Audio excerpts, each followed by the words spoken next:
Right, good to see that, and good to hear things are going well. Regarding the question about the wrist, so yeah, having your thumb over the top for stuff is very helpful for a lot of things. Yeah, I have heard the classical guitar thumb over the top is a big no-no. But what happens if you want to play a chord with your thumb? Like, I don't know, what if you want to do something like here's a chord. In standard tuning, that would be an F suspended second. And you can't do that without the thumb. So, anyway. As far as the wrist goes, like, I have learned that I need to keep my wrist much straighter, or as straight as I can, in order to try and reduce wrist injury that I've had. Because I had wrist bent like a lot more often, and then I developed a ganglion cyst back here, and that was very painful. And it took quite a while for me to get rid of the dang thing. I had to constantly having to wrap my wrist, ice it, massage the dang thing. Now it's gone, but if I excessively bend my wrist, that's what causes the issue for me. So, if it's not causing you any pain, it's not giving you any problems, then I wouldn't worry about it. But if you can keep your wrist straighter, I suppose that it could help prevent you from developing any kind of issues of overuse of bending this thing. Because, just constantly stretching all the tendons in there, stretch it, it'll wear out after a while. So, just wear and tear, one of the risks of doing all this repetitive stuff. So yeah, repetitive strain injury is a real risk, unfortunately. So you talked about, not understanding some of the I guess it is mode stuff, the interval stuff. So I changed a bit on how I do the video correspondence thing. So like when you first signed up, I was just doing one thing. I changed stuff after a while.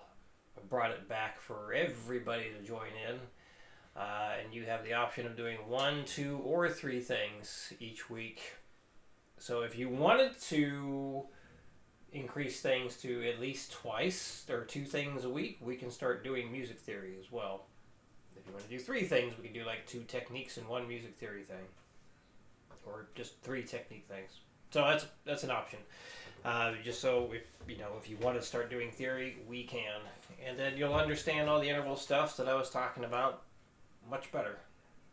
Because I'm going to make sure that you understand it and try to help you not get lost in the odd internet world of getting all kinds of weird info. Because some of that stuff out there is very, I'll say, poorly worded.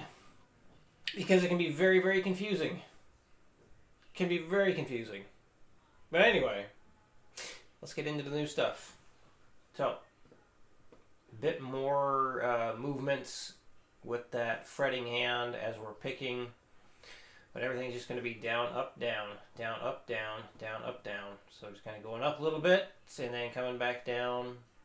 And let's see how it goes. 60. 1, 2, 3, 4.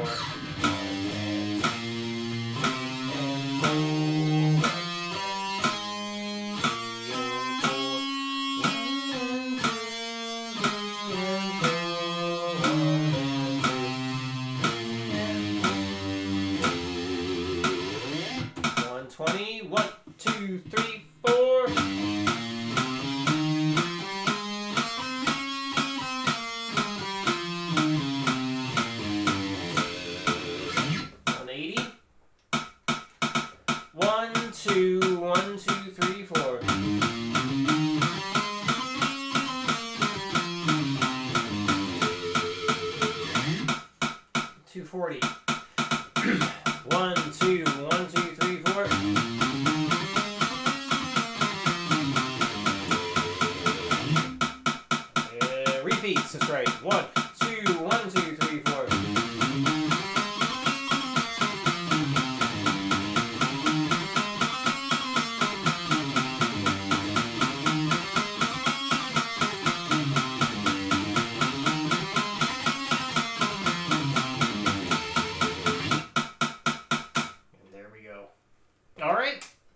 questions come up, let me know. And perhaps I will see you on the live stream in 2 days.